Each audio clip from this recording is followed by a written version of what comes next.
Olá, pessoal, boa noite, boa tarde, bom dia. Esse é o conteúdo na consecução da discussão sobre a Era Napoleônica e o Congresso de Viena.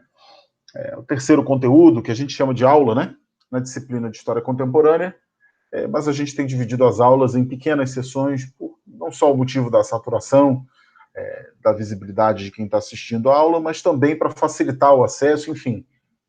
A gente vai picotando em pequenos pedacinhos e hoje a gente vai começar a dar conta da segunda parte dessa terceira sessão, que fala desse sujeito que está aqui, né, nessa pintura de Jean-Auguste Dominique Ingres, que é o Napoleão, é uma pintura de 1806, e já retrata o Napoleão dentro de um pouco da perspectiva do que a gente vai trabalhar hoje, né, que é o Napoleão como o imperador da França, algo bem diferente do que foi o Napoleão que a gente assistiu na trajetória narrativa da aula passada.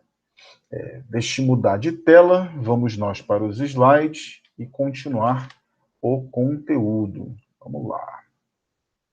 Pronto, trocamos de tela, trocamos, apresentar. Pois bem, então, recapitulando, aula 3 de História Contemporânea, Era Napoleônica e o Congresso de Viena, essa é a parte número 2, em que a gente vai pegar o gancho da última aula, que foi justamente a explicação de quando a Revolução Francesa, segundo boa parte da historiografia, eu me encontro particularmente inclinado de acordo, em dizer que se a queda da Bastilha em 1789 foi o momento em que a gente pode ter um bom ponto de partida, simbólico para tratar o marco historiográfico, por outro lado, 10 anos depois, o ano de 1799 é um bom momento para a gente também tratar do que seria o fim da Revolução Francesa e o início de um período bastante conturbado e até contraditório, se a gente olhar o que são os ideais da Revolução Francesa, a ideia de participação popular, a ideia de como a Revolução Francesa foi eminentemente um movimento republicano que instaurou a Primeira República na França e irradiou ideologia, irradiou uma série de possibilidades para todo mundo. Por quê? Porque o consulado ele é um período de governo francês que se inicia com o golpe do 18 Brumário, o primeiro golpe de 18 Brumário, né? Que seria equivalente, 18 Brumário é o calendário da Revolução Francesa, que foi criado, 18 Brumário seria o equivalente a novembro, né, do ano de 1799, em que a Constituição desse período criaria um executivo de 3 cônsules. Mas, na prática, durante esse período do consulado, praticamente apenas o primeiro cônsul, que era Napoleão Bonaparte, detinha o poder efetivo, o poder real. Então, se a gente tinha uma ampla participação, esse é um processo interessante, né? De um funil de representatividade que vai sendo construído até o império, como a gente vai ver de Napoleão Bonaparte, né? A grande contradição de todo o processo quando Napoleão se autoproclama imperador da França, que é o fim da monarquia, do antigo regime, passando por um processo participativo amplo, social, até a Assembleia Nacional, o processo do jacobinismo e tudo que cercou a reação territoriana, e forma-se um governo de notáveis com o diretório dos 5, até que o consulado é um governo dos 3. E nesse governo dos 3, Napoleão, ainda que compusesse o governo com Emmanuel Joseph Sieyès e com Pierre Roger Ducos, Napoleão era, de fato, a liderança política, né? Em larga medida isso se explica porque a condução militar, a condução diplomática e a condução política do diretório foram promotoras de uma certa instabilidade. E como a gente viu na sessão passada, Napoleão vinha de uma série de jornadas militares que configuravam ele como uma figura heróica, popular, capaz de resolver problemas nacionais, né? Lembrando que nesse momento a França passava por uma série de guerras, as guerras revolucionárias, que seriam a partir daí intituladas de guerras napoleônicas, que foi toda a jornada do que foi não só o impacto nacional, mas internacional da Revolução Francesa, no que hoje a gente convenciona chamar de Europa Ocidental. Esse golpe do 18 Brumário, de 1799, parecia ser uma vitória de Sieyès, e não de Napoleão. Por quê? Porque Sieyès foi esse cérebro político de um novo sistema de governo.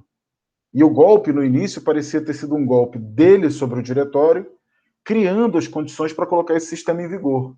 Mas o que a gente viu foi algo bem diferente, porque não só CIA como Ducrot permaneceram apenas 2 meses como membros do consulado. Foi formado logo em seguida ao consulado uma segunda composição, em que pouco a pouco Napoleão se moveria para consolidar sua posição política, deixando os outros 2 cônsules, Cambacérès e Lebrun, bem como as assembleias, os parlamentos, os legislativos, fracos e subservientes. Então, o que a gente assiste numa primeira síntese é que de dezembro de 1799, na verdade, de novembro de 1799 até 1804, quando é a coroação de Napoleão imperador da França, Napoleão vai usando a sua popularidade, suas artimanhas políticas, sua capacidade singular de construir um regime autocrático dentro da constituição aristocrática de CIA, para criar uma centralização em si da capacidade de estabelecer o que seria o futuro da França, do que seria a governança da França. Então, é como se Napoleão tivesse dado um golpe dentro do golpe, porque o consulado em si já foi um golpe de Estado contra o diretório. E Napoleão, dentro do consulado, também realiza um golpe. Então, a gente pode notar que a França, nesse período, ela entra numa certa espiral de instabilidade institucional. Na verdade, essa instabilidade institucional já poderia ser descrita desde a própria Revolução, com a queda do antigo regime, e não seria pouco, porque é a instituição, no caso de 1789, perdão, e de 1792, de uma forma de governo revolucionária, praticamente inédita, a primeira república da história da França, mas essa república que vinha se pendurando em duras penas começa a dar sinais de esgotamento do processo revolucionário justamente aí, ok? O Tratado de Lunéville com a Áustria em 1801 restaurou a paz na Europa, na verdade, a Concordata de 1801 com a Igreja, que foi elaborada por Napoleão, buscando trazer a Igreja para perto, reunindo uma certa simpatia de parte da população francesa que era católica, mas acreditava na Revolução. Então, Napoleão buscou desfazer essa dicotomia entre Igreja e República, o que ele conseguiu com sucesso. E ainda por cima, politicamente, ele começa a trazer não só os quadros da Igreja para perto de si politicamente, como os contra-revolucionários monarquistas do antigo regime, de olho em retornar ao poder, de olho numa tentativa de restaurar a ordem borbônica. Napoleão acaba trazendo a Igreja para perto de si e, portanto, tirando de uma esfera de influência política dos Bourbon.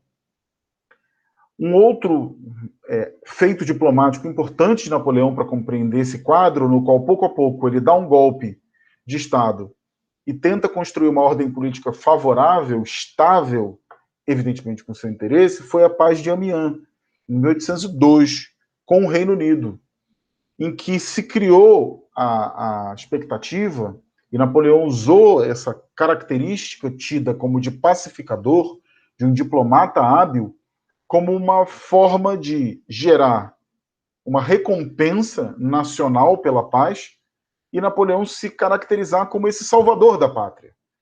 Então, a base desses referendos, que isso é um traço que a gente até viu com base na obra do sociólogo que estuda a contemporaneidade, mas é extremamente importante, para entender esse fenômeno do bonapartismo, que é Domênico Lossurdo, uma das práticas, quem não estiver achando isso agora, dá um pulinho na sessão passada, tá? Na aula 3, parte 1, que a gente fala da ascensão de Napoleão.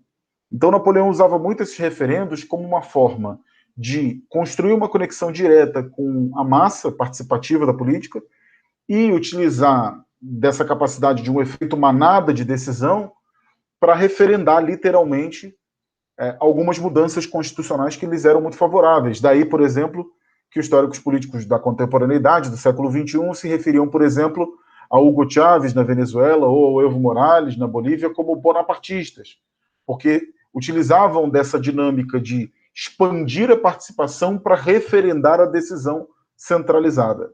E é nesse contexto que Napoleão é confirmado como um cônsul vitalício. Essa paz permitiu, inclusive, que Napoleão pudesse transitar de forma hábil na restauração das possessões territoriais francesas do exterior, as colônias. Então, Se durante as guerras revolucionárias e o período do terror, ou o período jacobino foi importante, a autonomia política que Saint-Domingue havia obtido, vocês vão lembrar na aula de Revolução Haitiana, que a liderança de Toussaint Louverture e de Jean-Jacques Dessalines foi fundamental para explicar a Revolução Haitiana. Quem não viu, volta lá, vai encontrar a explicação para entender por que aconteceu uma confluência de fatores na conjuntura internacional que proporcionou um amplo movimento de perdas territoriais francesas, ou, se quiser ver pelo lado oposto, de independência nas colônias. E Napoleão, evidentemente como uma liderança centralizadora, autoritária, que não era do antigo regime, mas não era um homem da democracia, vamos dizer assim, viu a possibilidade, na assinatura do Tratado de Amiens e na revogação das leis escravistas. Vale lembrar que a Convenção Nacional votou pela abolição da escravatura em 1794, e Napoleão tomou a decisão, junto com as suas forças legislativas, de reverter essa decisão e buscar trazer de volta o Estatuto da Escravatura para essas colônias. Vale lembrar que esse decreto, como está frisado aqui no conteúdo, afetou apenas as colônias de Saint-Domingue, de Guadalupe e de Cayenne, da Guiana, não entrando em vigor nas ilhas Maurício, Reunião e Martinica, por conta do fato de que haviam sido capturadas pelos britânicos e acabaram, jurisdicionalmente falando, ficando fora da decisão legal de 1794. E, para falar um pouquinho mais das consequências desse período do consulado, esse período da consolidação da ascensão de Napoleão ao poder no Caribe, que é algo que nos importa muito pelo entorno estratégico, né? Em meados do século XVIII, uma série de conflitos coloniais acaba acontecendo entre França e Grã-Bretanha, resultando na destruição, ou pelo menos no esfacelamento, de boa parte desse império colonial francês existente e numa expulsão quase completa da França das Américas. Então, sintetizando, o que acontece durante o primeiro período da Revolução Francesa, vamos dizer assim, durante os primeiros anos da década de 90 do século XVIII, é uma ampla deterioração que já vinha acontecendo, mas que ganha velocidade, das perdas territoriais da França no Caribe. E a Revolução Haitiana é extremamente importante como o epifenômeno desse processo. Mas houveram vários outros fenômenos, como a revolta em Guadalupe, quando a escravidão foi abolida por Victor Huguet, em uma oposição a proprietários de escravos coloniais. E vale lembrar que essa situação que ocorre entre a década de 90 do século XVIII é vista por Napoleão como um erro estratégico do período revolucionário. Por quê? Porque colocaria o poderio econômico da França em uma situação de natural desvantagem. Vale lembrar que boa parte dessas colônias, especialmente a de Saint-Domingue, era extremamente lucrativa. Então, para tentar tirar a França dessa crise econômica que se encontrava, Napoleão buscou restabelecer a escravidão, inclusive restabelecer as possessões que haviam sido fragmentadas em função desse longo processo. Então, dentro dessa retomada, ele envia uma expedição sob o comando do seu cunhado, general Leclerc, para reafirmar o controle sobre Saint-Domingue, sobre o Haiti que a gente conhece hoje. E, embora tenha conseguido a captura de Toussaint Louverture, a expedição fracassou por conta de vários fatores. E nós poderíamos citar dois principais. O primeiro, que são as derrotas militares que as forças francesas sofreram, e, em segundo lugar, essas derrotas militares impulsionadas por doenças tropicais que paralisaram o exército francês. Então, a genialidade militar de Jean-Jacques Dessalines, num primeiro ponto, conquistando vitórias contra Leclerc e depois contra Rochambeau, e, em segundo lugar, o problema de todas as endemias que as tropas francesas continentais, quando vinham para o Caribe, sofriam. Então, essas jornadas duram muito pouco. Napoleão, rapidamente, em 1803, reconhece a derrota, e em 1804, no mesmo período que Napoleão se torna imperador da França, ele também reconhece a derrota e a proclamação da República Independente do Haiti.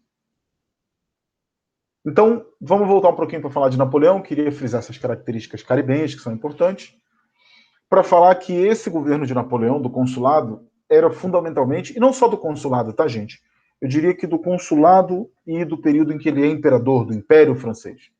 Napoleão rapidamente se tornou um sistema autoritário, de um homem só, mas, por outro lado, muito preocupado e cioso com relação a questões técnicas, a talentos de especialistas que pudessem constituir uma economia forte, um sistema militar forte. Napoleão era um homem contemporâneo, não era um homem do antigo regime. Ele acreditava categoricamente no mérito, justamente porque a sua biografia ela é recheada por méritos. Então, se Napoleão era centralizador, era autoritário, era um sujeito com artimanhas políticas, uma atribuição dessa tática de centralização era naturalmente tornar fragmentado todo tipo de oposição a ele. E isso incluía, naturalmente, as assembleias parlamentares, tanto o Conselho de Estado, quanto o Tribunato, a Assembleia Legislativa e o Senado. Criou uma série de composições camerais para o Legislativo trabalhar fragmentadamente e Napoleão poder ser um ente, Bonaparte, poder atuar justamente na mediação dessas forças políticas. Essa é uma característica muito importante dessa diplomacia napoleônica. Napoleão era um centralizador, acima de tudo, tentando se credenciar como um árbitro político, como uma figura de extremo prestígio, de extrema solidez e confiança e talento, e isso vai ser um traço constante em praticamente todo o período do consulado e do império. E isso vai levar a gente a crer que muitas das técnicas de centralização política do antigo regime estavam presentes agora de volta no consulado e no império, o que é, de certa forma, verdade. Porque, como a monarquia antiga, ele reintroduziu uma administração centralizada, utilitária aos seus interesses, mas, por outro lado, Napoleão criou um sistema político, um sistema institucional, um sistema de finanças focado em uma certa disciplina, em uma certa simplicidade, em uma suposta meritorialidade que o antigo regime era completamente diferente. Eu acho que esse é um traço importante para a gente frisar. Porque se Napoleão era centralizador, ele era um centralizador a partir do interesse utilitário, sim, que é uma característica das autocracias, mas, por outro lado, Napoleão defendia o mérito e defendia uma técnica, uma razão modernizante para o Estado. Como a gente vai ver que Napoleão foi importante, sim, porque ele foi um líder autocrático que reprimiu dissidências, expulsou críticos, mas também conseguiu trazer borrar algumas fronteiras ideológicas e partidárias para pessoas, para quadros que pudessem servir ao seu governo e ajudar a sua visão do que seria a França para os próximos anos. Um exemplo muito ilustrativo é a sua colaboração com Talleyrand, que era um chanceler, uma figura importante de política externa durante praticamente os últimos 30 anos na França e que Napoleão poderia fazer de tudo para manter longe, mas ele trouxe para perto, fortalecendo uma máquina do Estado. Napoleão também criou uma ordem de elite, um substituto para as antigas condecorações monarquias, a Légion d'honneur, encorajando realizações civis e militares novamente baseadas no mérito. E talvez o maior legado dessa ideia de modernidade, por mais tortuosa que seja de Napoleão, seja a constituição dessa obra chamada Código Napoleônico, né? Que é elogiada até hoje, é a grande contribuição, junto com a Constituição do Banco Central francês, que dá uma estabilidade muito grande do ponto de vista correncial para o Estado francês, porque, em primeiro lugar, o Código Napoleônico, vamos chamar de Código Civil, né?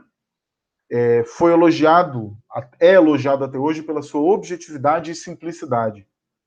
Se espalhou muito rapidamente pela Europa e pelo mundo, e onde chegou, ajudou a marcar o fim do feudalismo, que ainda persistia em seus resquícios e vestígios na contemporaneidade, mesmo depois da modernidade.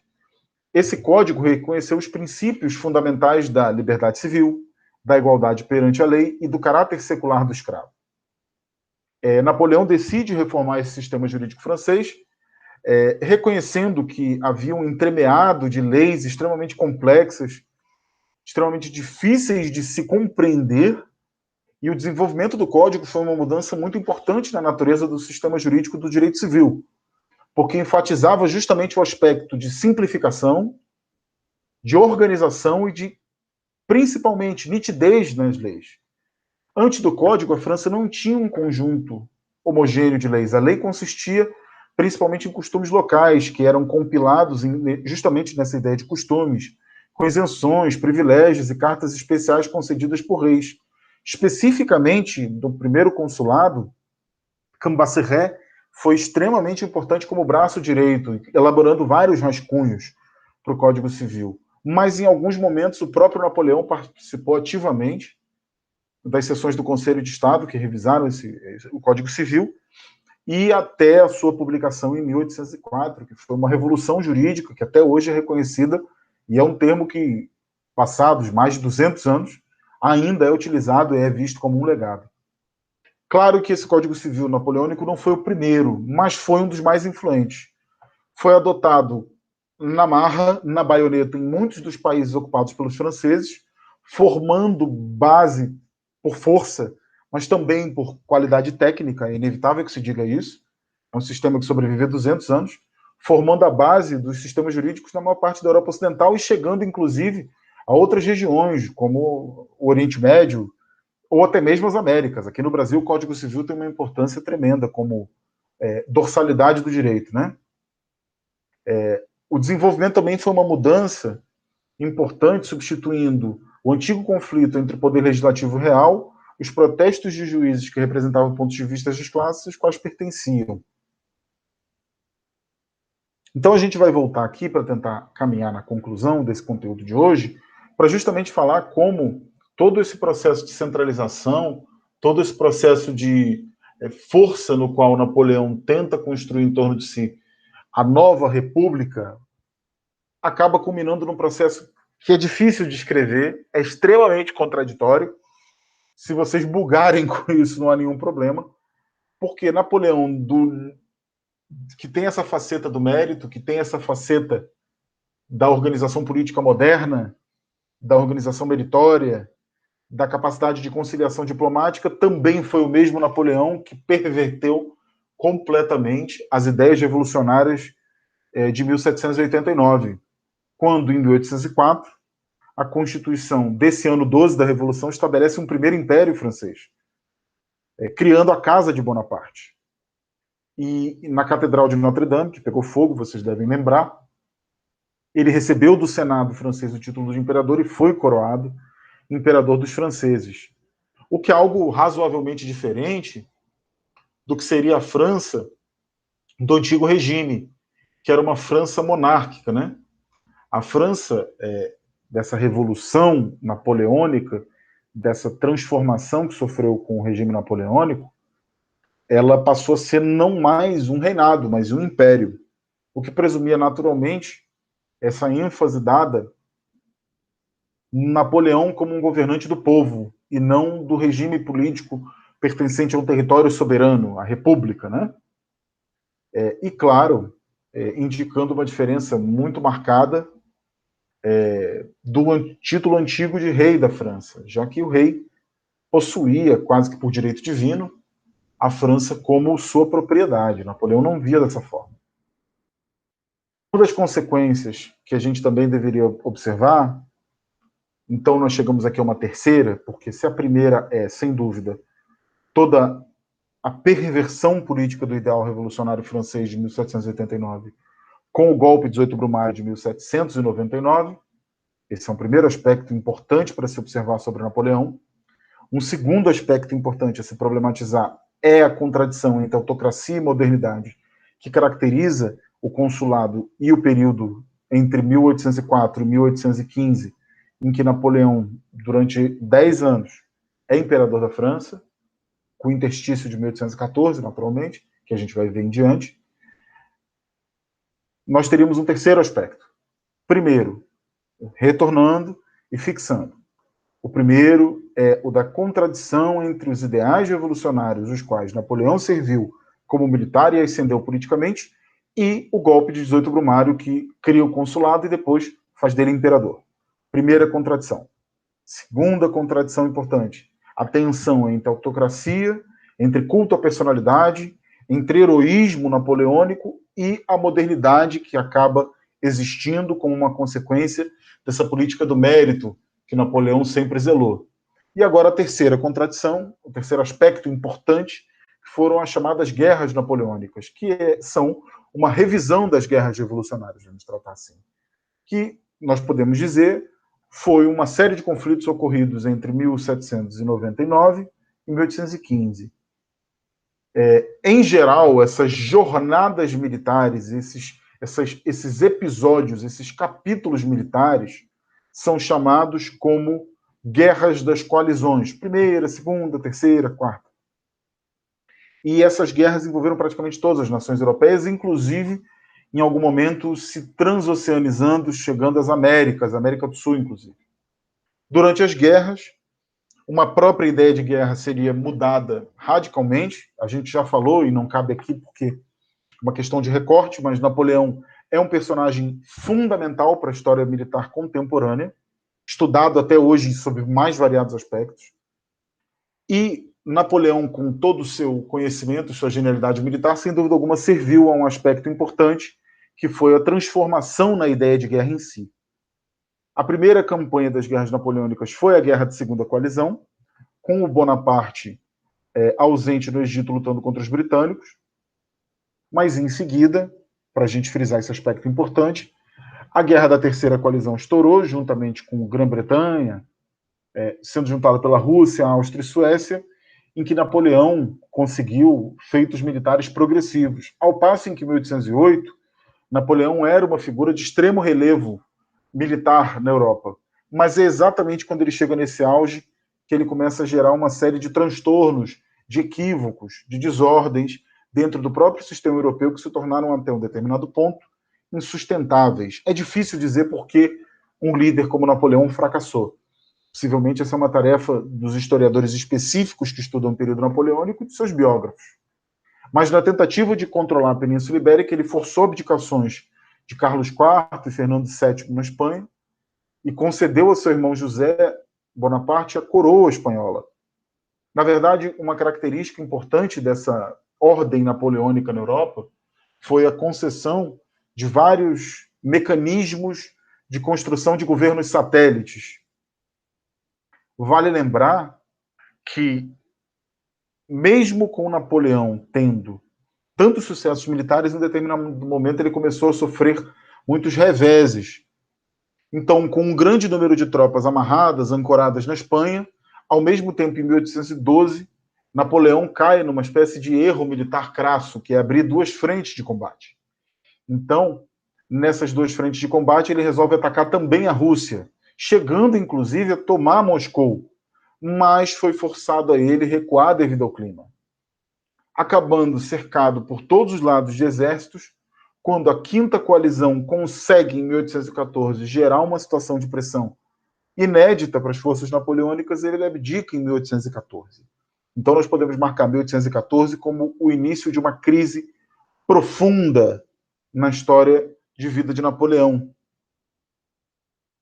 Enquanto o Congresso de Viena, Santa Aliança, ou o exército da Quinta Coalizão começava a decidir um retorno à ordem, Napoleão chega a fugir da ilha de Elba, onde ele estava, no litoral da Itália, e ter um retorno ao poder, mas novamente ele faz uma entrada ousada, e na Batalha de Waterloo, em 1815, foi uma batalha sangrenta, no qual ele definitivamente foi destituído e foi parar numa ilha chamada Santa Helena.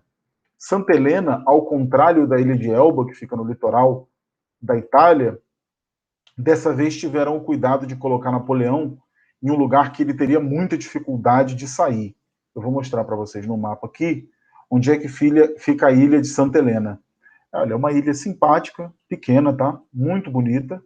Vocês vão ver aqui. Olha, com uma enseada belíssima, tá? Na escada de Jacó, que fica na ilha de Santa Helena. Só que o problema da ilha de Santa Helena é que ela é uma das 3 ilhas isoladíssimas do mundo, no meio do Oceano Atlântico, junto com as ilhas de Ascensão e Tristão da Cunha.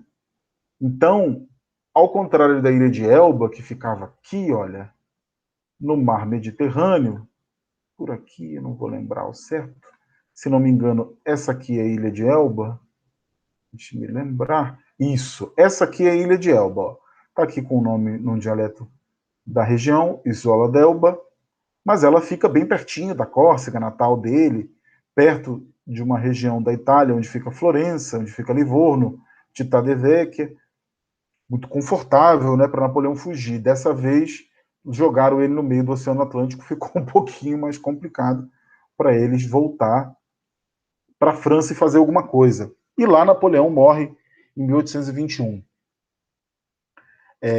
A gente vai ver na próxima sessão as consequências do que são, na prática, o fim do período napoleônico em 1815. Mas, basicamente, o Congresso de Viena tenta fazer com que a ordem europeia voltasse às fronteiras pré-Revolução Francesa, tentando anular o que foram essas jornadas revolucionárias, que foi todo esse conflito.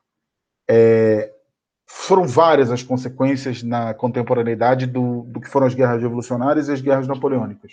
Mas, basicamente, nós podemos frisar que a Grã-Bretanha ascende como uma potência naval e econômica preponderante, movimentos na América Latina surgem, há um colapso do Império Português e Espanhol por conta da pressão napoleônica sobre os já combalidos impérios da Espanha e de Portugal na Península Ibérica, uma reorganização severa dos territórios alemão e italiano, inclusive boa parte da unificação italiana e unificação alemã das décadas posteriores no século XIX tem um papel importante com relação ao contexto napoleônico, e, é claro, tudo isso que a gente já falou, das questões militares e institucionais, da modernização que foi criada por Napoleão em todas as suas contradições.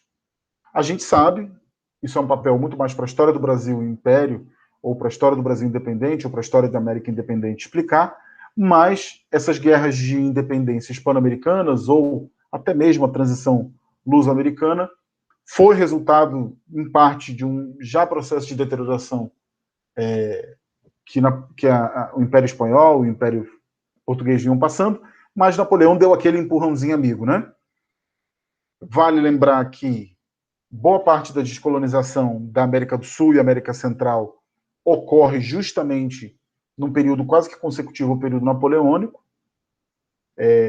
Todos nós que estudamos um pouco de história do Brasil sabemos que, ao contrário das Américas, vamos chamar assim, hispanófonas ou hispânicas, que se tornaram repúblicas independentes, no caso do Brasil, a família portuguesa fugiu para cá, não é à toa que em 1808 ela chega, se não me engano a data, estabelecendo a corte no Brasil, no Rio de Janeiro, e resultando em uma certa estabilidade política para a América Portuguesa, né? Ainda que isso tenha diversas contradições que não cabe aqui discutir. E mesmo com o retorno da monarquia de Bragança a Portugal, o herdeiro permanece no Brasil e declara a independência brasileira, inclusive mantendo o território intacto, mesmo com várias rebeliões durante o primeiro império, ou o primeiro reinado brasileiro, o segundo reinado também, período regencial, enfim, o século XIX no Brasil é uma bagunça, é uma disputa bastante contundente, politicamente falando. E então, queria frisar alguns desses aspectos para vocês, para explicar toda, ou tentar sintetizar aqui numa sessão, que é muito difícil, todas as consequências de tantas turbulências causadas por esse sujeito. Talvez seja o personagem político mais importante do século XIX na contemporaneidade, com diversas contradições, com uma série de diversas questões que fazem dele um personagem extremamente polêmico e, ao mesmo tempo, extremamente reconhecido para a história do mundo, a história da Europa e até mesmo a história das Américas nessa contemporaneidade, nessa alta contemporaneidade das duas primeiras décadas do século XIX. E com todas as contradições que representou. Uma revolução que começa com uma participação popular republicana, libertária, e termina com um dos seus heróis se tornando imperador, né? E isso é algo, até hoje, muito controverso em termos de historiografia, sujeito a muitas disputas, mas que aí fica à disposição para quem quiser estudar, de fato, o período. Falou, pessoal? Um grande abraço para todos, obrigado pela atenção e um abraço.